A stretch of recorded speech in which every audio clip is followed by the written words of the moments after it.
Welcome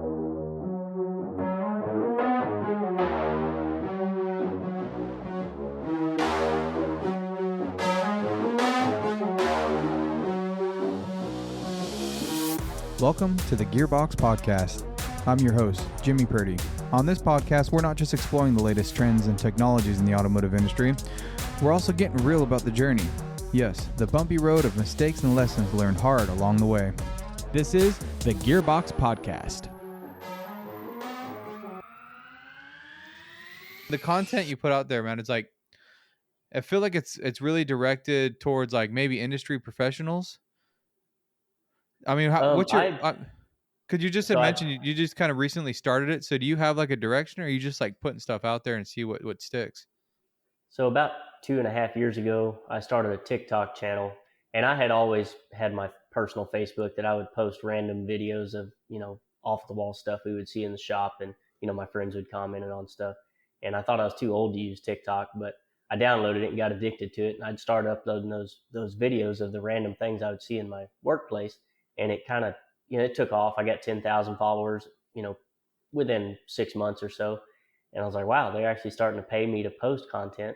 And so then but at the time, TikTok had a maximum of, I believe it was 1 minute or 3 minutes on their videos.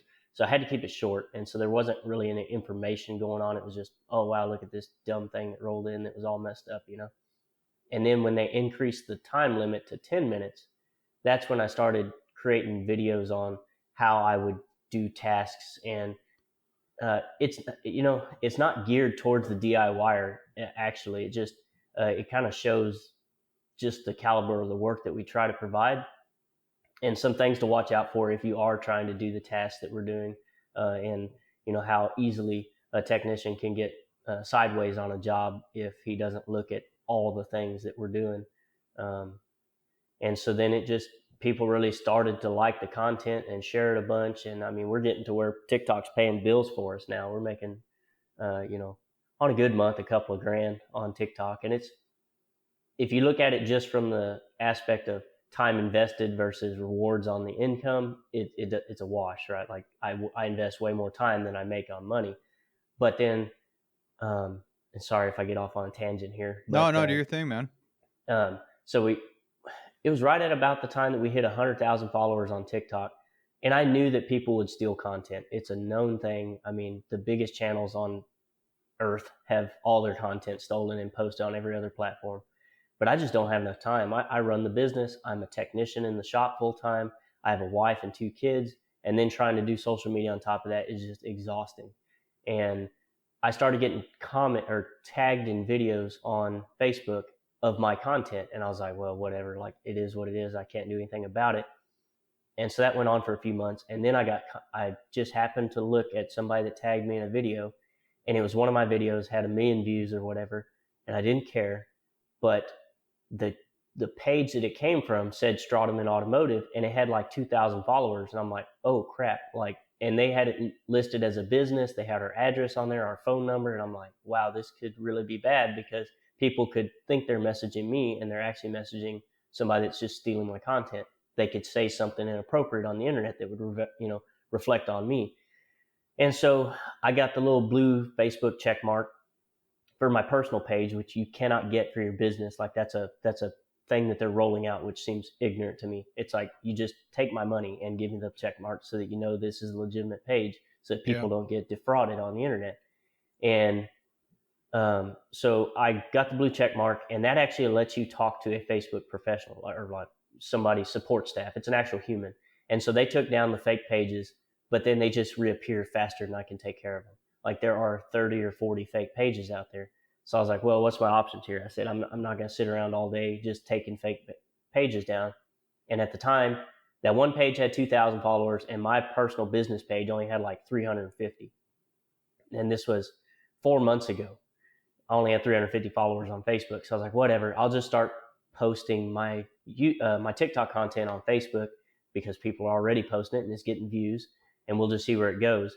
And the videos that were getting stolen were all short videos. So they were in the reels, and Facebook actually pays you for reels. So there was the incentive there for people to steal the content.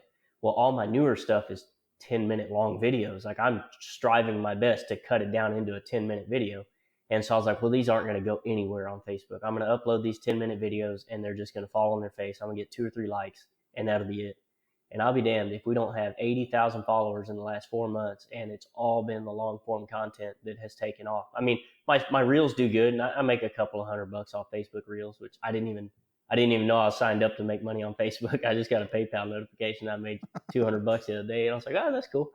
But, the long form content, I didn't think it would go anywhere unless I paid, like an advertisement through Facebook, which I have tried, and that's an absolute waste of money for me.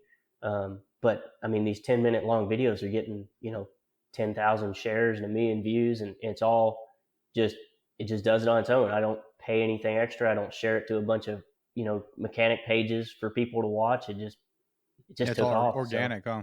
Yeah, pretty much. And so that was pretty interesting to me. So now, obviously, we're trying to move into the YouTube platform because if there's any money to be made, it could be made there. But we only have like 1,000 subscribers. It's actually pretty hard to gain followers on YouTube, in my opinion. But yeah, it's interesting editing the footage for all the 3 different places that we post, which is TikTok, Facebook, and YouTube, because they all have different length. TikTok's 10 minutes and Facebook is 90 seconds. And YouTube, if you want to do a short, has to be 60 seconds. Well, trying to fit any of my newer long form content into a 60-second video is just insanely hard. And then YouTube, if you want to post, your content is like, you need that longer. You need the whole story. Yeah, and it's all vertical format because that's what TikTok is vertical format. And so if I take that 10-minute video that I spent 3 hours editing and filming, and I try and put it on YouTube, it goes nowhere because nobody's going to watch a vertical format video on YouTube that's 10 minutes long, is what I have found. So I have to refilm all this stuff. I wish they made a camera that took vertical and horizontal at the same time. That'd be cool, but they don't. They make a really crappy app that does it, and it's like 240p, and it's just not going to work. Nah, yeah, it's got to be good. It's good quality. So I think that's a big thing. Everyone wants to see good video content, like what it actually good quality video, not like the content. It's just like if it's bright and shiny, everyone seems to like it. Like that's not. I get a lot of people that have valuable there, I get a lot of people that have no interest in automotive stuff, and they're like, somehow you made me watch your 10-minute video, and I have no interest in doing this at all. So it just looks good. I don't know what it is, but yeah, they enjoy it. Yeah. Yeah. I mean, there's so much content out there, right? Like, and it's just interesting, like the different avenues and different social media stuff, right? And like, is it short video? Is it long video? And you're like, you try to explain to somebody what will work and you just can't because everybody's content is different. And it's like, you just have to customize it for yourself. And I feel like watching a lot of yours is like, it's very, very detailed and like, it's like next level skill level, right? Where I feel like I do a lot of content where I try to really break it down into like more of a layman's terms where like somebody who has been in the industry 10 or 15 years would be like, yeah, of course. Like that's like common sense stuff. But I have a lot of luck with, success with that, with just doing the short term, like very simple, basic stuff, So it's just interesting to see the other side and the super, super technical stuff. Cause it's funny. A lot of the time I try to stay out of that realm and not get super technical cause I feel like I lose people, but it's good to know that you have that kind of following cause it shows that the industry is like absorbing it, which is needed because like your differential videos, we do a lot of gear sets too. And I can't tell you how many other shops in the area, right? Like how many times as something comes in, I'm like, oh my God, like you should not be touching this stuff. And, but it's simple, right? Like a differential is pretty damn, I mean, I don't know. You get to a point where it feels simple, you're like, yeah, when it's I easy. First started it was a daunting task. And my boss just threw me to the wolves at the time. And I was like, you want me to build gear? Like you want me to do a gear set for a customer that's paying you, and I have never done gears in my life. And thankfully, I had a guy that goes by the name of Brian Sanchez, and he owns Got Torque Differential, and him and I we worked next to each other in that shop, and he schooled me on how to. He kind of gave me the basics, and then he just said, "Hey, you're either going to learn it or you're not." And there was a lot of growing pain in that, but now that I have essentially, in my opinion, mastered it, it's pretty basic stuff. And there's not a whole lot to it. You got bearing, preload, and pattern, and that's it, and backlash. I mean, it's just the process of getting all three of those set up properly, can be daunting for some people, but it's Do really you pretty think it's the simple. technical aspect of just saying you need a dial indicator to measure backlash and then you put a number? Do you think just that sentence is what scares a lot of people off? It's like I feel Yeah. like anytime you have to like like clutch packs in an automatic transmission, like you need to check, your clutch tolerances and add like 8 to 10 thousandths per clutch, and it's like you start saying stuff like that, and all of a sudden like and like how do I do that? It's like it's easy, man. It's like you know what a feeler gauge is, right? Like you Yeah, get it, there's like so many different ways of doing it, but I just that technical aspect of having to measure something, I think that's when you lose a lot of technicians, for sure. like run out Yeah, on when it's rotors. not Like just how many nuts and people bolts. actually measure a run out with a dial indicator on rotors? Like I'm not doing all that. Like it's not that hard, but just Hmm. having to like slow down and like measure something, it just throws everybody off, I feel like. For sure. Yeah. Which is like not that it's not that bad. Like the gear pattern, the paint thing, I mean that's definitely something I think takes a little bit of time. That's the That hardest that thing. would be the hardest thing, is judging Yeah. the pattern. But Yeah. Yukon has their pamphlet that I reference on a daily basis, or well, not a daily, but whenever I'm building them, But Yeah. it's reprinted information. And then it's like you said, trial by fire. Like you just learn it. Like you're like that doesn't look quite right, so you take a shim in, take a shim out.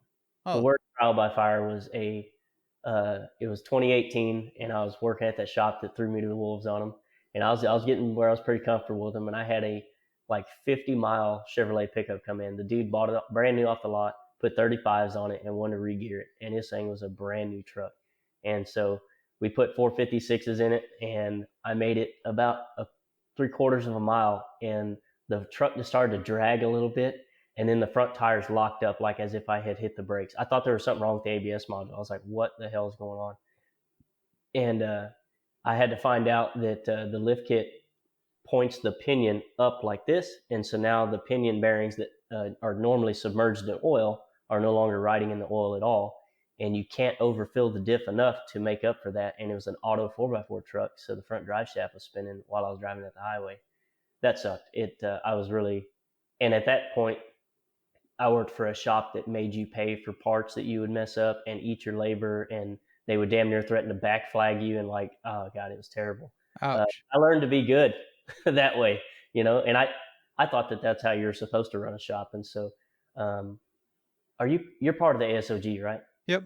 Yep. Yeah. So I found that because I was asking a bunch of local shop owners. I was like, man, I had a technician that put a hole in the radiator, and he doesn't think he should pay for it. But I was raised where you're supposed to pay for it, and back flag hours and all this crap. And they were like, nah, man, you need to join the ASOG, and they'll open your eyes. And I got flamed in there like really hardcore.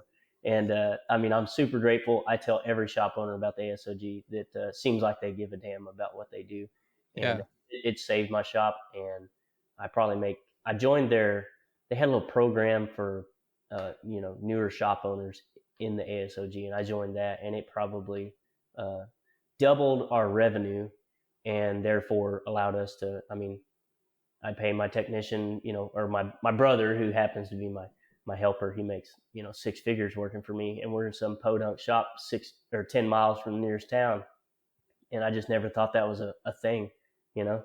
And it's really cool to see what the industry is moving towards, paying technicians. And so I tried to do that with my brother as well. That's awesome. Yeah, Yeah, Scott's the really put a ASOG good is really group awesome. together. Yeah. How Yeah. that story manufacture, I mean, and it's funny you bring that up because we all get like thrown into the industry for one reason or another, but we get kind of trained and we're in a little like a bubble or like a like blinders. Like this is the only way to run a shop. Like Hmm. you're like trained or brought up wherever you work, and you just think like everybody's like that, and you just have your head down, you're doing your job, and it's like until you like look up and look around, you're like, wow, there's like so many ways we can do this, and it's not just like one path to like run a shop. How did that kind of evolve for you, like going from a technician work for somebody and opening your own shop? Was that something you wanted to do, something you were like had I to was do, or forced into doing it. okay? And at this point, I don't care about telling the story, because it is what happened. And the owner of the shop made some bad decisions, and unfortunately, I left as a result of that. But we had a guy who's a good friend of mine still, and he had a bad temper. And I had worked with him for going on 4.5 years at that point, and I had just seen him progressively get more and more violent. And his helper put a rubber snake in his toolbox, and the guy freaked out and went and got a gun and brought it in the shop and started pointing it around and said, which one of y'all blah blah blahs, put this in my box, I bet you don't have the nuts to say who it was, and this and that. I mean, actually like pointing the gun around at people. Wow. And they did not immediately can him. I was like, this guy should be gone. I mean, as much as I'm a friend of his, it was, and they brushed it off. They're like, oh, y'all just know not to mess with him. And I'm like, no, man. And I tried asking the upper management, because it was a bigger shop. We probably had 10 technicians and 2 service writers, and it was a bigger operation. And I tried asking the upper management, like, hey, what are y'all going to do about this? Because, I was concerned about my safety. And they were like, oh, you don't have any business knowing what we're going to do about it. And I came into work the next day and he was still there. And I'm like, obviously they're not taking it serious. So I went up to the office and confronted the business owner about it. And him and I just agreed that parting ways was the mutual thing to do. And it threw me to the wolves. I had no intention. I had a 1-year-old kid at the time. My wife was in college, and I got a lot of overhead to pay for. And so I had a little one-bay shop that I'd been doing side work out of for forever, 7 years at that point, probably. If you're a mechanic, people hit you up about side work. And I didn't have my wife was in college, and I didn't have a kid before that. So I just had all this free time. So I was like, might as well make some extra money. And so I had built up a client base, and that kept me busy. Just word of mouth has literally kept me busy until probably 6 months ago, whenever we first started, really getting customers off of advertising from TikTok and Facebook. And so that one bay shop building with 1 car lift fed my family for a year before I was able to build my newer shop that I'm in now. That's awesome. But yeah, I was definitely thrown to the wolves, but it was for the better.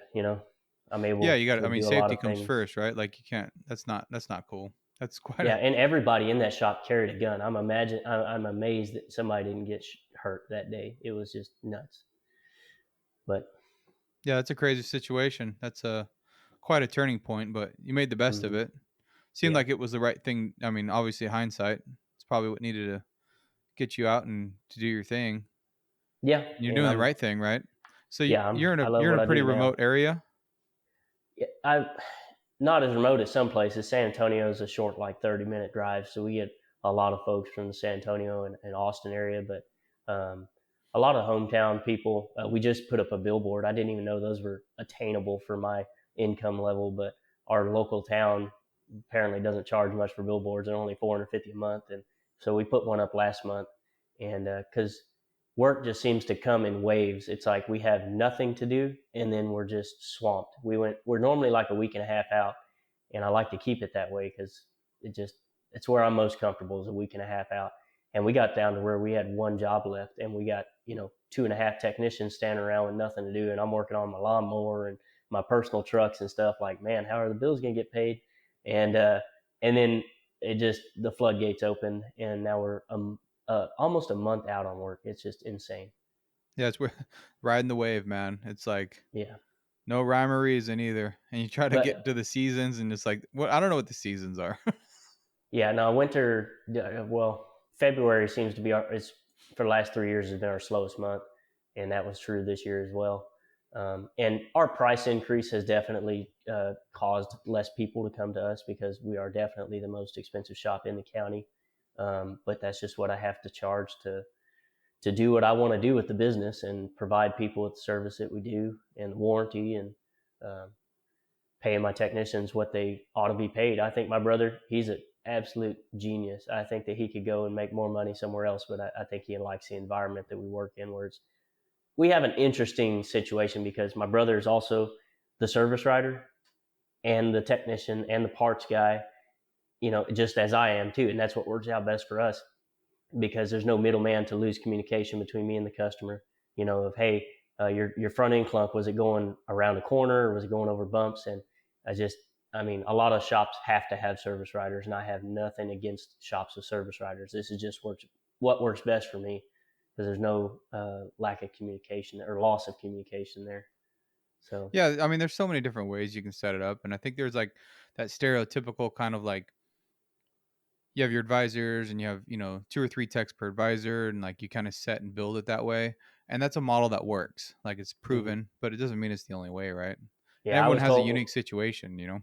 When I was in the ASOG, that group, I ended up leaving the little ASOG group because I didn't think I could charge what they wanted me to charge. And I was like, y'all are nuts. I'm going to go bankrupt, try and charge what y'all are. And just, turns out I should have just taken their advice.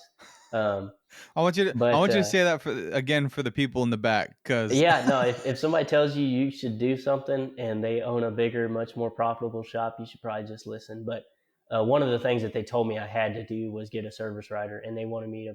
At the time, I had this girl working for me, and she was not very good at her job, but she would have just wrecked our program. But they were like, "Oh yeah, make her the service writer." And I'm like, "Nah." And so I put my foot down and said, "I'm not going to have a service writer." And so we just agreed to disagree on that. I still think that that's a good decision, but we're a small operation. It's only me, my brother, and a shop hand. And I intend to keep it that way. I don't plan on getting to where we have 10 technicians and 15 bays. Your type of work, you do a lot of really, really specialized stuff, though. Yeah, we specialize in light duty diesel, and yeah. But like, gear swaps and like getting into like really technical stuff, I feel like that's where it changes a little bit from your general auto, right? You have like maintenance work, like that makes sense. Someone comes in for oil change, or they need an alignment, or they need ball joints, whatever. Like, yeah, you need an advisor, sure, like, because it's easy. You can look that, not easy, but you can list out the labor, you list out the parts, you sell the job, and that's it. But when you're talking about doing a gear swap, most people that are interested in that, they want someone with a little bit more background in that specialized area, right? To say, hey, what gears should I do, right? And I'm sure you get that question a lot. And it's like the most difficult question for me to answer too. Like, well, I don't want to recommend a gears, and then you're upset because you can only do 25, 65 miles an hour at 4,000 RPM, right? So you're like trying to balance it out, and you can do the calculations and all that. But ultimately, it's like almost picking a color for their house. Like, I'm not going to pick the color for you, right? Like, you got to give them that information so they can make an educated choice, right? And that's difficult for anyone that's not specialized in that field of work. Does that make sense? I think. Yeah, we had a guy at the old shop that I worked at. That's where I pretty much gained all my experience. But service writer sold some gear sets on a Jeep JK, pretty routine stuff.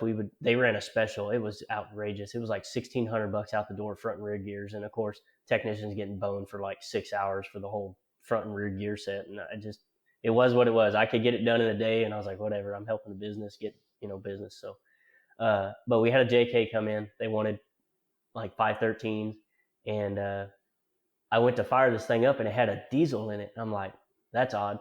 So I opened the hood, and it had a Cummins, little 4BT Cummins in it. And I was like, hey, why do these people want lower gears? And they were like, well, it won't go over 55. And I was like, okay. So let me go around the block. And it was just the engine didn't have the power to go any faster, and putting lower gears would have just,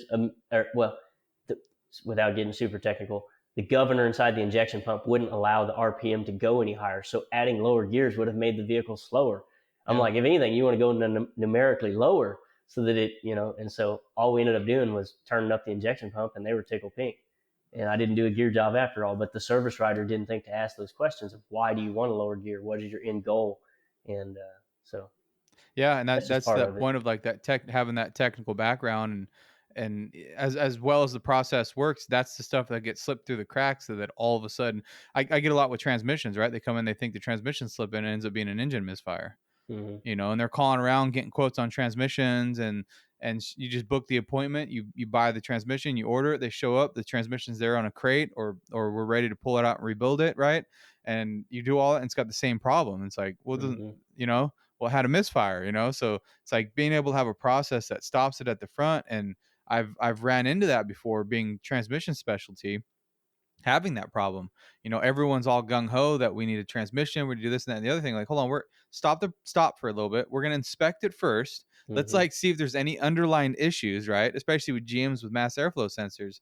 If it keeps burning up third gear and it's got a bad MAF, it's like, well, we need to find the root cause first before we pull this thing out and rebuild it. I could put all the parts in the world in it, but if something's not right, it's just going to burn up again. But on the note of like that misfire, thinking it's a transmission slip, and it's the same thing. Without having someone who's specialized in transmissions up front, you start listening to the story the customer's telling you, like, that's not a slip in transmission. Like I go down the road and like if it feels like it falls out of gear, then it goes back into gear. Like that's not what an automatic transmission does when it's failing, you know?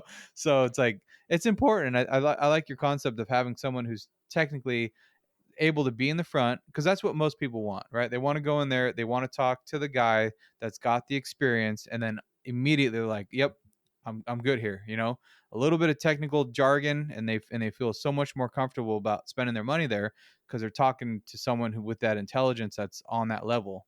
Obviously, it's got to kind of be in layman's terms. I have the problem with going way too technical, and you can see the stars in their eyes a little bit. You're like, "I lost you, didn't I?"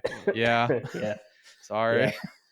Yeah, I really like that we thankfully Starlink came out and we got good internet now, because even though we're close to San Antonio, there was no internet options, and so we didn't have the ability to have recorded phone calls and mainly DVIs. And so joining the ASOG, they were like, "Hey, DVIs are pretty badass," and so I started looking into them, and I decided to start doing them because we had an unfortunate situation where a customer, who's still a customer of mine, bought a truck from another customer of mine, and we had gone through that truck front to back. Dude spent $30,000 on this truck with us. Wow. But he was planning on taking it straight from us and going to a custom build shop where they were going to put different axles under it, custom suspension, all this stuff. So we looked at the suspension, told him, yeah, it needs some work, but we weren't doing DVIs at that point. And so that customer ended up backing out of the whole SEMA build thing, and he sold the truck for pennies on a dollar. They sold it for like $15,000 after he had $50 invested. He sold it to another customer of mine, and that customer picked it up, and we didn't do DVIs at that point either. And he was driving it, towing a trailer, and the tie rod fell off going 70 miles an hour. And how that truck didn't get totaled and how he didn't die and other people injured, it was just amazing. Like somebody's watching over me. And so I paid. It was up in Michigan, and I was like looking at flights to like go help this dude out off the side of the road. And I found a mobile. I was calling every shop in the area, trying to get somebody to go over there and fix that truck. And we finally got a mobile technician that went out there. And bless those mobile guys. I mean, that's not a thing for me, but yeah. I paid for the repair. I paid the guy. I think I gave him $1,000 on top of that for like future repairs. Like I totally felt like an ass. I felt like I did a disservice to the customers. Now we do very thorough DVIs on every vehicle that comes in the door, and sometimes it pays off really well. Sometimes we'll sell 10 or 15 grand worth of work, and sometimes it's a complete waste of time. Because honestly, a solid DVI where you're checking the front end, checking ball joints, wheel bearings, brake pad thickness, fluid levels, all this stuff, checking codes to make sure that there's not an ABS light on before you pull the cab off, and then you put the cab back down. Now you got an ABS light, and you're like, well, was that there before I did this job? So it saves our ass on that, but it can take 2 hours to do a solid DVI for us. And but if we, every time I think, well, I don't need to check that differential fluid. I'll check it, and it'll be completely bone dry, and it doesn't look like it has a leak at all. And I'm like, okay, no skipping procedure here, Yep. So every time it's like that, it seems like. Yeah. So that's DVIs are really handy. Everybody needs to do those. It's unfortunate for most part. It kind of takes something like that to happen before you enact. It's kind of like working reactive instead of proactive. Mm-hmm. And I mean, hopefully the story here, promotes people listening to like do it now before something bad happens, because that's a terrible feeling, right? Oh yeah, I it's preach like that to everybody. You need and to it's do like DVIs. it's just front of mind, right? It's just total up in your headspace. All you're thinking about is getting out. Like you're trying to run a business, but you're focused on this one person, and it's not a bad thing to do, right? You have empathy and sympathy, and you want to help this person, but you have a whole business you're trying to run, and so it just screws your whole week, 2 weeks, probably a month, right? Like it's just occupying that headspace, and all it took was to just take an hour or two and just look that vehicle over before you did anything, right? Mm-hmm. And I have the same kind of story with transmissions. We used to come in, we're a transmission shop. That's all we do, right? So it comes in, we're going to pull it out, we're going to put it back in, that's it, right? We don't look at the rest of the vehicle because we're transmission only. We're expecting that the shop that called out that trans has a good inspection, or they're taking care of the rest of the vehicle. And it's not until you put the trans in, then you're going down the road and the rear end starts howling or the front end starts making noise, and you're like, wait a second, was that before or after? And then what really gets you is like, well, I thought the transmission was going to fix that problem. What? Yeah. Well, Who told you needed a transmission, right? Like, all right, that's it. We're inspecting it ourselves. I don't care who you had it, where it was. Like, before we spend any of your money, we're going to give our stamp of approval before we touch it, right? Yeah, I found at least 3 or 4 customers of mine that have bought some unfortunate used vehicles. Used vehicle inspection should be done before the purchase of the vehicle, but my customers don't know that apparently. Yeah. And so I found several customers' vehicles where they came in, they bought a used vehicle, and they were like, hey, I want the AC fixed. So I bring it in, and if all they wanted was the AC fixed, I could have fixed it. But the truck doesn't even need to be on the road because the entire suspension is going to fall out, and the transmission's got this problem. And they ended up, all 4 of those people, or however many I found, decided, hey, this truck's not worth investing a dime in. So they just pay the $175 for 1 hour diag, and they go on down the road, and it saves them from putting AC in a truck that needs 20 grand worth of repairs. Right. So yeah, they're kind of grateful for that. They feel a little salty about their purchase, but at least, they keep from putting money into something that's spending good money after bad. Yeah. Then you become the bad guy, right? Like if you charge them, $1,500 to replace the whole AC system, or $2,000 to hold the whole AC system, and then 6 months down the road, the front end's falling out of it. It's like, well, why didn't you tell me that? I just spent all this money and I can't drive my car. And like, you become the bad person, not the person they bought the car from. And I don't know why it works like that, but it seems to work like that. Yeah. Right? Like, you're the last person to touch it, so it's all your fault, And I don't think everybody's like that, but obviously you have to build the systems and processes to kind of like make sure you're staying in front of that kind of stuff, because that's what creates the bitterness, right, in the industry, and makes us all kind of look bad, and then makes you not want to come to work the next day because you're like, what's the next asshole I got to deal with? Yeah. And it's really about setting expectations at the end of the day. I can't believe I get a lot of customers from bigger cities and stuff, and they have all like the DVIs are like brand new things to them. They're like, I've never seen something. This is cool. You explain what you found with the vehicle, and what exactly, and it builds trust too, because if it comes in with a mass airflow code, you can show them via either the lab scope or, hey, we found this tear in the intake boot that's causing air to bypass. You can explain the problem, and they feel like they're not just throwing a sensor at it and hoping that it fixes it. And so that's where, and that adds value to us being able to charge diag by the hour too. Because we don't do just one flat diag fee. We tell people, hey, if you got oxygen sensor codes, there's a lot of things we got to run down to check that out, and it's going to be 3 or 4 hours worth of time. But we're not just going to throw parts at it, because I would say the better part of 90% of codes are unrelated to the thing that they're saying the code is. So if it's got a mass airflow sensor code, it's never just a mass airflow sensor. It's got something else that's causing it. Or if it's got O2 sensor codes, it's got an exhaust leak, or, it's never just the sensor. Right. Or a 20-cent piece of wire versus a $200 mass airflow sensor, Mm-hmm. Well, I've put 3 in, and the last one I did was the OEM one, and it's still not fixing it. It's like, well, you just spent $1,000 on mass airflow sensors, and I can fix this one little piece of wire in about 5 minutes, right? But it takes me 2 hours to find where that break in the wire is, right? It's one of the things I always like to say, like, you want to spend the money on benefiting these parts companies, or do you want to like help my shop and pay my diag fee and my techs and my guys to like use their skill and knowledge to find the problem? It's really tough, because what's that? Diag was 10 hours on a battery draw on a brand new Super Duty. It was actually a friend of mine, and he had, a long story short, it was aftermarket tire pressure sensors were causing the TPMS module to wake up after like 6 hours of sitting, and it took a long time to find that. And oh my god, if you took the tires off and rolled them outside, battery draw was gone. You roll them back in the shop, and the battery draw would come back. How do you? That's a good one. Walk me through that. How'd you even come? So if it weren't for my brother, I wouldn't have figured that out. Paul is he's a lab scope wizard, and he's single, and he's single. That's important. He's single, and he really enjoys learning new stuff, and so he's definitely a wizard when it comes to lab scope stuff. So he bought a CAN bus sniffer, and that's how we ended up finding which module was waking up first. And it would take like 6 hours. He bought a laptop just to leave it on the seat of the vehicle all night, and have that CAN bus sniffer on there. So we found out TPMS module was waking up first via the identification code or something like that. And so we were like, well, we'll just disconnect the TPMS module and, kick it on down the road for a few months and see what happens. And but it's the keyless entry module too, so you can't just disconnect it. And so we ended up using ForeScan to turn it off, and that fixed the problem. The customer wasn't interested in having the TPMS sensors anyways, so yeah, most people aren't. They don't care about those. Yeah, they was like, that thing has been screwing up from day one. Turn that crap off.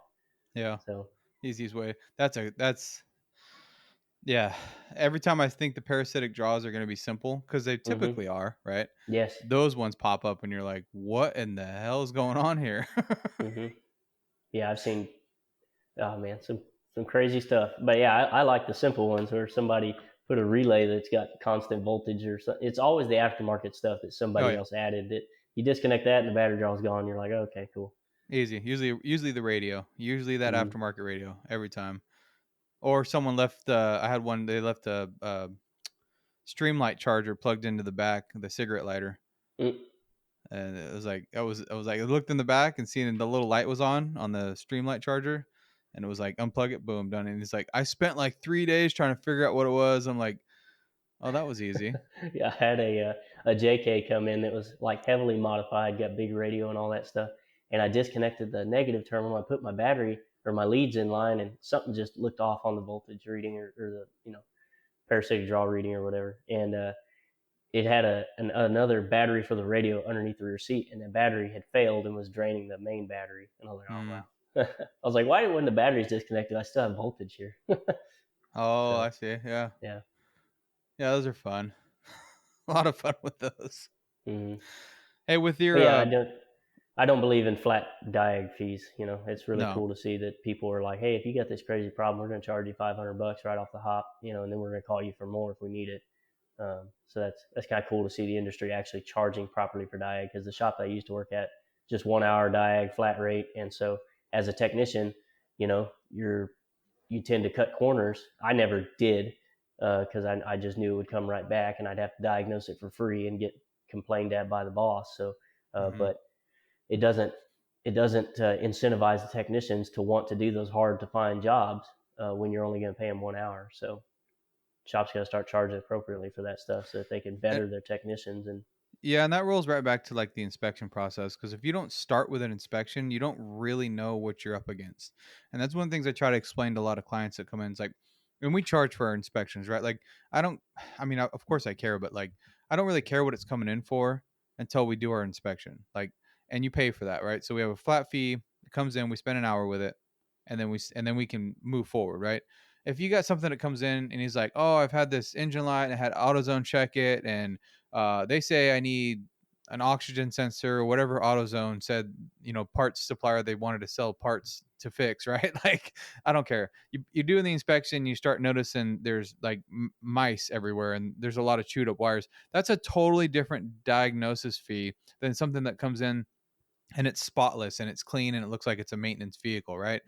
And mm-hmm. like, and that what comes into like variable labor rates with those too. It's like the one with the wiring issues, like, you're going to be spending 2 or 3 hours on it, right? It's like, there's going to be some problems with the wires being chewed up, and who knows what else you're going to find. And so it's another important part of like the aspect of doing the inspection before you do anything, right? Like, and you probably it works for everybody, and it doesn't matter if you're specialized in one thing or another.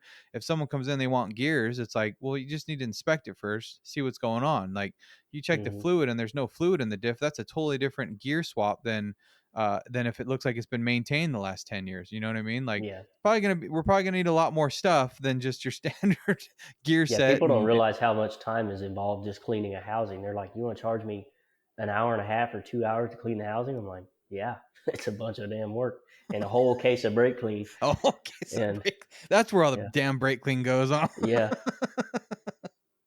I like those brushes. That last video, I've been doing it for a while, and I've always tried to find different ways to clean those. And those brushes were like, oh man! And I got Bench Buddy brushes, for valve body bores. I mm-hmm. just did not made them for axle tubes. So we always took like Yeah, rags and just made like a huge ball of rags, and then mm-hmm. like shove it down with some rebar or whatever we had, like a pipe or whatever, and just do that over and over and over till the rags run clean. I'm like, oh, a freaking brush! Oh Yeah, my yeah. My god! brother was a commercial HVAC technician for several years before getting into the automotive trade, and that's where he learned about those, was from cleaning boiler tubes or something like that. And yeah, they have wire ones and spring ones and nylon, and because if you have an actual bearing failure where you got metal in the housing, it is just nearly impossible to get it all clean without one of those and just a boatload of time and a boatload of brake clean. And then some people, if you got like a rusty housing, they'll run like a ball hone through there, And a lot of people don't know that that puts super fine metal particulate in the housing, and you have to clean it out with warm soapy water and one of those nylon brushes. So it can be done. You just have to clean up after yourself. Otherwise, you're just creating more headache than you're fixing. Yeah.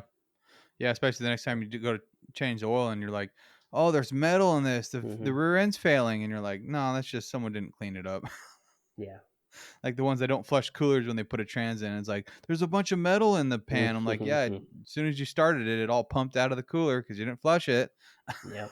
You got to be clean. Yeah, those brushes were that's pretty rad. I mean, there's always something to learn, like it's just amazing. I love the content out there because you always learn something. And one of the things I wanted to ask you is your thoughts on that. Because a lot of guys and girls, people in the industry, think this content in these videos are like giving away trade secrets, right? Like you're giving away this information that we Mm-hmm. retain to try to make money on. I mean, Oh, it's what's your people. thoughts on I've that? had I've had people. They're like, yeah, I watched all of your videos pertaining to a differential, and I rebuilt it, and I still screwed it up. I'm like, yeah. I mean, I put out as much information as I can, but it's still, there's lots of learning curves, and if you don't exactly pay attention to what I said, you're gonna screw it up.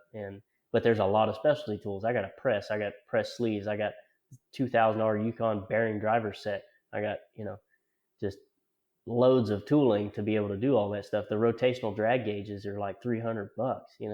Um, I think at that point people are going to see the tooling process is going to cost them so much money. They're just going to take it to somebody knows what they're doing. Yeah, to So, try to tool up like that and then know how to use it, because you can't just buy the tool and then like use it. You have to know how it mm-hmm. works, and like a lot of those rotational drags. And one thing I've tried to explain is like doing it by hand and knowing and it's so hard to like set preload on those bearings by hand. But if you do it and it's like knowing what 20 or 30 thousandths is. But even if you do it 100 times, you're still going to be off a little bit. So it's Yeah, like you I really play a do. guessing game of like, oh, that feels like 10, and I put my gauge on there and it's 3 or something. I'm like, oh, Yeah, see, depending that's on why what we day of still the week use it it. is. Yeah. So you got to have it, but then you got to know how to use those damn tools. But it just blows me away. Like, I don't know, the ignorance that I've heard online. You read, you start reading the comments and people posting stuff and like all the negativity they spew out there. I'm sure Paul Danner. Mm-hmm. Yeah, And yeah. it's like the I'm amount of like subscribed to his negative. like $11 a month program that I never have time to deal with. So just giving him free money. So enjoy it, Paul. Hey man, support the man. He's Yeah. doing Oh a lot yeah. of He's good doing things. really good things for the industry. So. Yeah. But like the negativity he gets, like as much information and like valuable stuff he's given to better the industry, the amount of negativity that he gets, and a lot of social media content creators, it blows my mind. It's like I don't understand the thought process. Like, do you really think like what you do as a profession can be like explained in a 10-minute video? No. It's like you're No. so ignorant to the whole thing right now. You're missing the point. Yeah. I hate. I'm not trying to make excuses, but Paul, I subscribed to Paul Danner's, deal, and I had every intention of watching his videos and trying to better myself. But between doing all the social media and running the shop and having a family and stuff, there's just no time, or not a lot of extra time for me to sit down and watch his videos. But if I ever want to feel dumb, I just go watch some of his stuff because he's extremely smart. And even as a person that's been in this industry for a decade, I still don't know half of what he does. And so, people may think that I'm smart by my videos, but there's a lot of things I don't know. And There's a lot of stuff we so, all don't know. yeah. Oh yeah, I can feel dumb real quick watching some of his videos. But especially the lab scope stuff. I wish that I'd have known lab scopes were a thing 10 years ago, but nobody I worked with ever used one. I was the first one to use lab scope in our old shop, and we had 10 technicians. And but I'm very not seasoned when it comes to lab scope operation, but that's where my brother comes in. So if I forget any hard stuff, I'm just like, I pay you really good money. You take care of it. The important thing is to be able to direct it to the person that can fix it, right? Mm-hmm. That's the Yeah, I'm the guy important that part. has to deal with the shop headaches. You get to deal with the technician headaches. Yeah. So, but he likes that stuff. He doesn't enjoy just the day to day basic stuff. He enjoys the difficult diagnosis, which he's definitely 1 in 100, people out there. So Yeah. I got really It's lucky. yeah, I know that thought, and it's tough to put yourself in that position as like the shop owner, because now you're trying to run your business, but then you also have this like technical assessment that you need to deal with, and like you want to do that but you need to run the business, and Hmm. like that is the most frustrating freaking thing I think I've ever dealt with my entire life, and you just There's just get not enough bitter hours really in the quick. day. Huh? There's just not enough hours in the day. No, but it's just and it just frustrate, and then you're like not having fun anymore. You're like, this isn't like, why am I keep doing this to myself? So it's nice. And if you're a really, really skilled technician and you really enjoy that, I always like, just go find a good job. You know what I mean? But like the comment to begin all this was like, you have your blinders on, you feel like that's the only way to do it. You don't realize there's like really good shops like yours that would like benefit having someone that just wants to do a high level diagnosis and not deal with the day-to-day operations of running a shop. You know what I mean? Hmm. And it feels like a lot of guys get backed in this corner like, well, I can't work for this guy, so my only other option is to open a shop because I'm a really good diagnostician. Oh Yeah. man, that's not the answer. You know what I mean? There's a lot that comes with owning a shop for sure. I got extremely lucky because the land that I built my shop on is my own, and it's already paid for. I got an extremely good deal on the land. Somebody's getting foreclosed on. I bought it for pennies on the dollar, and it just all happened to work out in my favor. If I didn't have this land, I might not have been able to open the shop. And I got really lucky when it comes to a lot of things. And my dad's my CPA. He owns his own CPA firm. That helps me a lot, having somebody that cares about the numbers. My wife went to school for accounting, so she does our bookkeeping. I was able to hire her at 2 years in. I was able to hire her. I just had so much stress on my plate that I was just like, man, I need somebody to spread this load with, because I'm sitting here doing QuickBooks at 11 o'clock at night trying to make sure that the numbers are going where they're supposed to be. And I'm like, what's balancing books, And just, I'm a mechanic guy, you know? Yep. And so having people to make sure all those processes get done correctly is really beneficial too. Yeah, they're all full-time jobs. They're all skilled laborers, like you can't just think that you can be proficient at like five different people's jobs. You know what I mean? Hmm. That's like what you say with CPA and bookkeeping. Like, I'll figure that out. Like, that takes like a degree. Like, Yes. you got to go to like school to learn that stuff. And it's like, I'm just Yeah. thinking I'm going to do it on my own for 3 hours at the end of the day, and I'm going to do it right. Like, I was what pulling my was I hair out. thinking? Yeah. Yeah. It's a nightmare. QuickBooks has a live bookkeeping service, which is actually pretty decent. And that saved my tail for a couple of years until I was able to actually hire my wife. I was just like, yeah, now you can come do it for us professionally. And it's Well, that pretty makes it better nice. too, because it's like your tax liabilities go from like owing $20,000 or $30,000 a year to like half, right? Like, Hmm. and it just drops it significantly when you have someone that's actually knows what they're doing and putting it in the right spot, and then you get a Yeah, profit and loss statement that makes sense.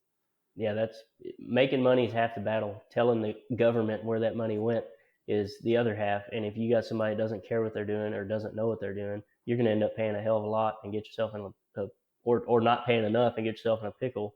And I think a lot of people overlook that. They're like, oh, well, I'll just worry about it later. And it's like, no, you need to worry about it now. You got quarterly tax payments, and every month you got to pay, sales tax. And there's a lot of tax to go around, but it is what it is. It's part of owning the business. Yeah, or if you're looking at hiring somebody, right, and you need to pay them 120 or $130,000 a year, which we should be, right? Like Hmm. technicians, we all started as or most of us started as technicians that moved into the seat of owning the company, and that what you wanted to get paid, and part of the reason why you probably opened your own shop is because you weren't getting paid enough, and then you want to open a shop and hire guys and pay them what you were getting paid. And it's like, well, wait a second here, how long do you think they're going to last if you're paying them what you were getting paid and you left to open your own shop? It's like this Hmm. vicious cycle that just keeps repeating itself. Yeah. And then technical training and cars get more difficult. It's like it just goes on and on and on. And if you're not constantly evolving, and that's like kind of back to the comment about the social media stuff, like the content that's out there, it's ever evolving. Like there's Hmm. something new every single day. So it's like, if you're not staying on top of your game, if you think this content out there is just going to be the end all be all, like you're so lost when it comes to the process of and the evolution of automotive repair. It's like, what? How? I don't know. It just absolutely blows me away. And it's like, I haven't been doing this for a long time. It's been maybe close to 2 decades now, like wrenching. And it's like, I'm at the point now where I realize there is just so much out there. Like I need to be involved in like every part of technical, training, business ownership. Like I just need to have, there's not enough content. I've come to realize, like as much as Mhm. there is, there's still not enough. Like Yeah. I need more, because you realize you just keep picking stuff up. There's just golden nuggets everywhere. And unless you take the time to watch it, and influencers and content producers like yourself don't keep putting the stuff out there, like then how do I obtain it? I got to spend money, right? And it's like, I don't know, that it's great to spend money on technical training, but it gets costly, right? And then you've probably gotten to the point too where you pay money to go to some of these training events. You're like, oh, I've already heard all this. You know what I Mhm. mean? Like, Yeah. and maybe you pick up one gold nugget. Okay, cool, made it worth it. But how many events or seminars that you've gone to, you've spent 2 or 3 hours and $1,000, and you're like, I've already heard all this. I already know Yes. all this. Yeah. And not to sound ignorant about it, but it No, no, happens, and it it's does. like, so without the free content, you kind of get burnt out, and you're like, I don't want to spend another money. And it's not even the money, it's the time. Like, I don't want to spend all this time again to go hear something that I've heard 100 times before. Yep. You just need more content, man. That's what helps I didn't helps think build the that. industry. Yeah, I try and find something else besides differentials to build content on. All we got oil leaking Dodges and differentials to build apparently. Well, the one on the Mustang with the power stroke, that was a good one. I enjoyed that one. Oh yeah, that was our buddies over at Holden Brothers Diesel built that what's Ranchero actually. Was it a For that, Ranchero? yeah, it's a Ranchero. It's got the Why did little I bed think it on was the a back. Mustang? It looks just like one from the front. Oh, okay. That makes Um, sense. yeah, they built that for that Demolition Mac guy, which is a huge YouTube guy, so it was kind of cool to be a part of that and figure that out because it was pretty wild. It was something so simple, but getting to the point of knowing why it didn't run was interesting.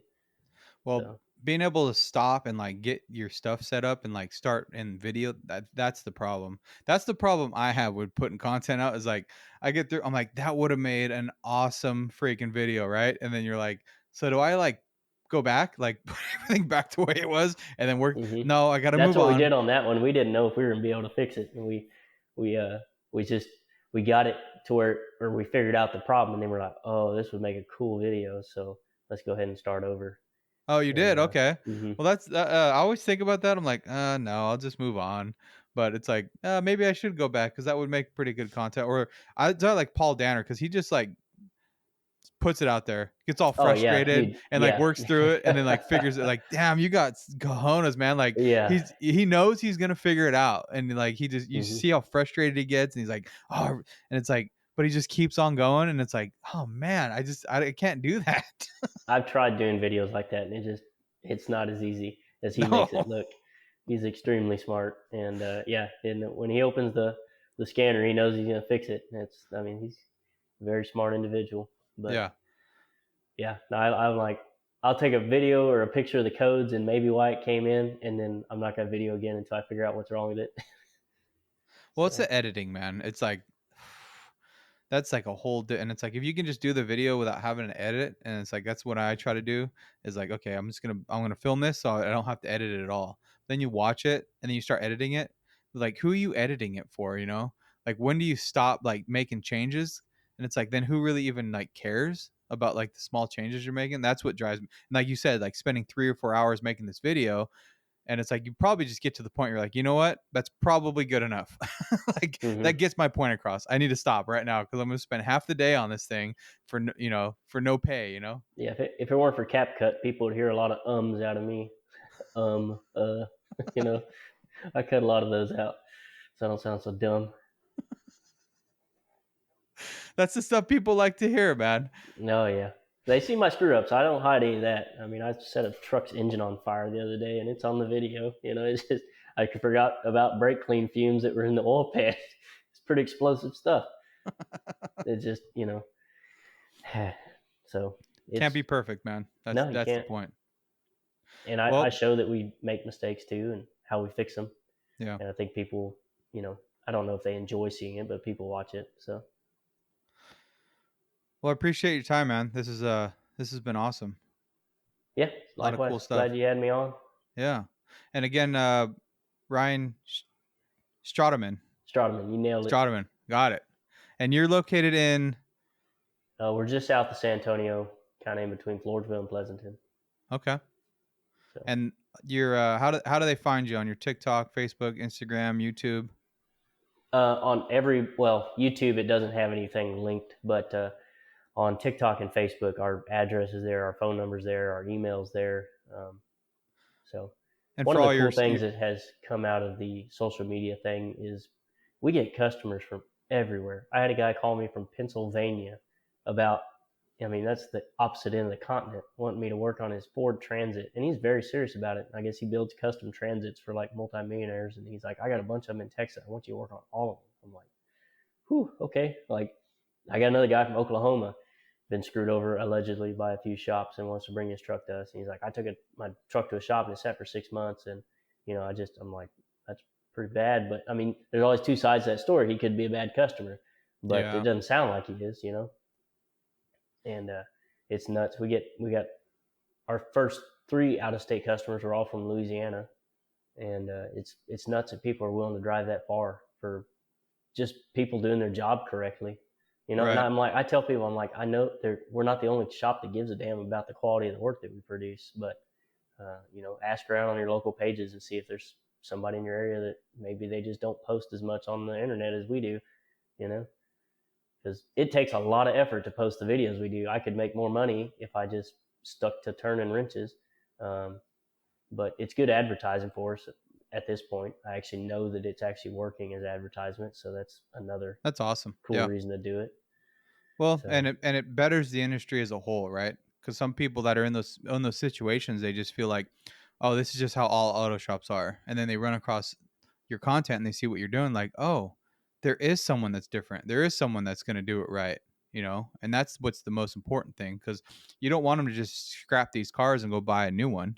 Mm-hmm. Like, let's keep the older ones on the road, right? Like, there's people that are educated, that are professional, that want to fix these vehicles right the first time, and take care of the people.